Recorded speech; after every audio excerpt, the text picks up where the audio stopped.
গতিকে এতিয়া এই দক্ষ আৰু জাতীয় নায়ক এতিয়া দক্ষ মন্ত্ৰীৰ শাসন চলি আছে। যদি এসপ্তাহৰ ভিতৰত যদি কাম ইমপ্লিমেণ্ট কৰে তেতিয়াহ'লেতো অসমৰ কাৰণেতো এইটো ডাঙৰ বিপদ আহি যাব। অসমৰ কাৰণে মানে বিশেষকৈ অসমীয়া মানুহৰ কাৰণে বা অসমৰ যিমানবিলাক খিলঞ্জীয়া মানুহৰ কাৰণে তেওঁলোকৰ ভাষা যাব, সংস্কৃতি যাব, চাকৰি যাব, মাটি যাব, সম্পত্তি যাব, এভৰিথিং যাব।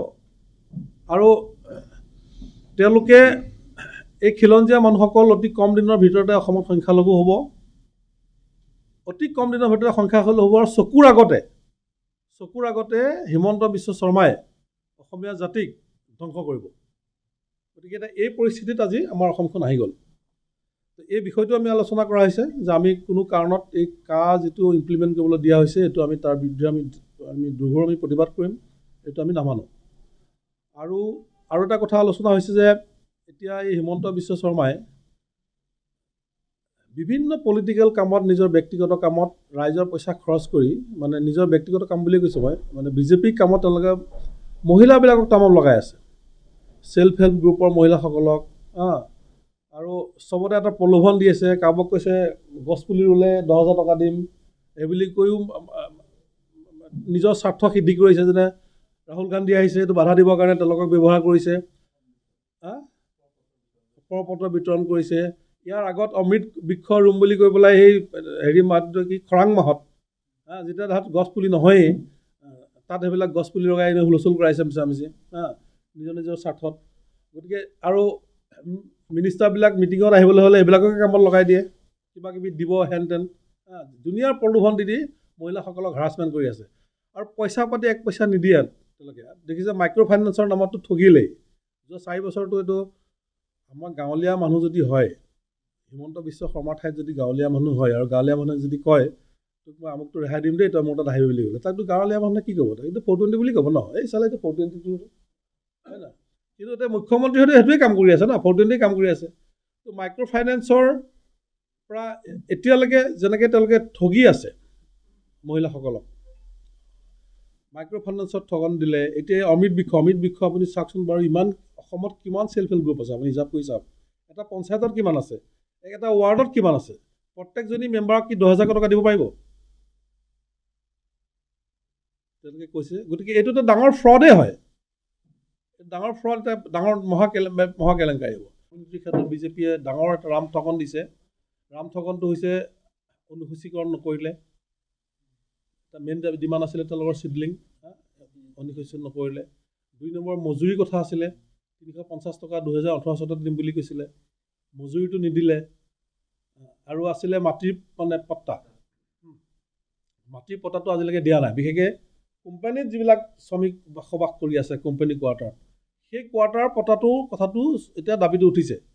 আজি 200 বছৰ হৈ গ'ল তেওঁলোকৰ অসমত, 150-200 বছৰ হৈ গ'ল আদিবাসীসকলৰ, তেওঁলোকৰ নিজা কোনো মাটি নাই, কোম্পানী কোৱাৰ্টাৰত আছে। আজি তেওঁলোকে বাংলাদেশৰ পৰা মানুহ আনি ইয়াত পট্টা দিবলৈ বিচাৰি আছে, নাগৰিকত্ব দিবলৈ বিচাৰি আছে, যিবিলাকৰ মানুহ এদিনো হোৱা নাই। যে 2019 চনতো যদি কোনোবা আহি যায়, 2020 চনতো যদি কোনোবা আহি যায় বাংলাদেশৰ পৰা, তেওঁলোকে নাগৰিকত্ব দিব। নাগৰিকত্ব দিয়া মানে কি? তেওঁলোকক মাটিৰ পট্টা দিব, নাগৰিকত্ব দিব, এভৰিথিং দিব, চাকৰি দিব, চব দিব। কিন্তু ইয়াত অসমত আজি 200 বছৰ হৈ গ'ল এইসকল মানুহ, তেওঁলোকক এতিয়া তেওঁলোকৰ এটা মাটিৰ পট্টা দিবলৈ এইখন চৰকাৰে সুবিধা পাই আছে।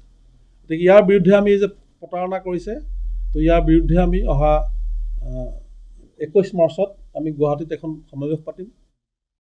ধৰণে তেওঁলোকে এতিয়ালৈকে এই আজি কামত লগাব, কালি কামত লগাব, পইচা নিদিয়ে, পইচা দিম বুলি ক'ব, নিদিয়ে, আশাত বন্দী, মানে মোক কিবা এটা দিব, 10,000 টকা কিবা এটা দিব, আমুক কিবা এটা দিব, এনেকৈ যে একদম পুৰাপুৰি ঠগনৰ অত্যাচাৰ কৰি ফুৰিছে, নিৰ্যাতন মানে এক ধৰণে ক'ব গ'লে।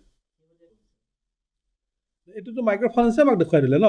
মাইক্ৰ' ফাইনেন্সত তেওঁলোকে কৈছিলে যে আমি ঋণ ৰেহাই দিম, আৰু গভৰ্ণমেণ্টত আহিয়ে কি ক'লে যে ঋণ ৰেহাই দিয়া নহ'ব। তাৰপিছত যেতিয়া ব্যাপক প্ৰতিবাদ হোৱাৰ পিছত কিবা কিবি কণ্ডিশ্যন কৰি এতিয়া নোপোৱা মানুহৰ সংখ্যা 80%, ৰেহাই পোৱা মানুহৰ সংখ্যা 20% হ'ল ন। নাপালেতো, কোনো নাপালে। উদ্দেশ্যটো মানে মহিলাসকল এক নম্বৰ হৈছে ছিনচিয়াৰ হয়, তেওঁলোক খুব ছিনচিয়াৰ হয়। আৰু গতিকে তেওঁলোকে কিবা এটা বস্তু বিশ্বাস কৰিলে ভালকৈ বিশ্বাস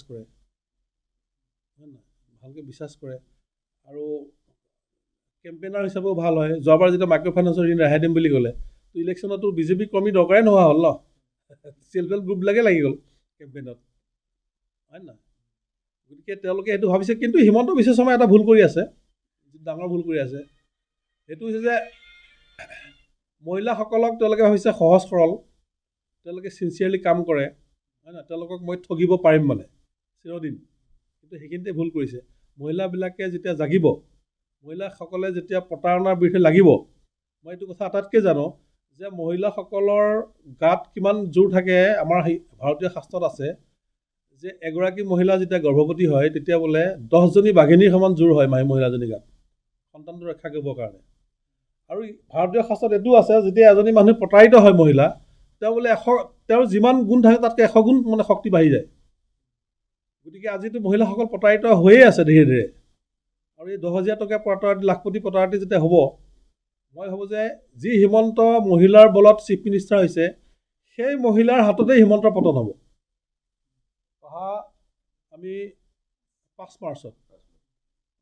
মাৰ্চত এই যে মহিলাৰ ওপৰত যিটো তেওঁলোকে প্ৰতাৰণা চলাই আছে ন, নিৰ্যাতন চলাই আছে, ঠগি আছে, এই ঠগনৰ বিৰুদ্ধে আমি অহা 5 মাৰ্চত গুৱাহাটীত ডাঙৰ সমাৱেশ কৰিম, মহিলা সমাৱেশ, জাষ্টিছ টু ওমেন। মানে অসমৰ মহিলাক ন্যায় দিব লাগে, হিমন্ত অন্যায় কৰি আছে সম্পূৰ্ণ। ন্যায়ৰ দাবীত আমি এখন মহিলা সমাৱেশ কৰিম। আৰু এটো হ'ল যে চাহ শ্ৰমিক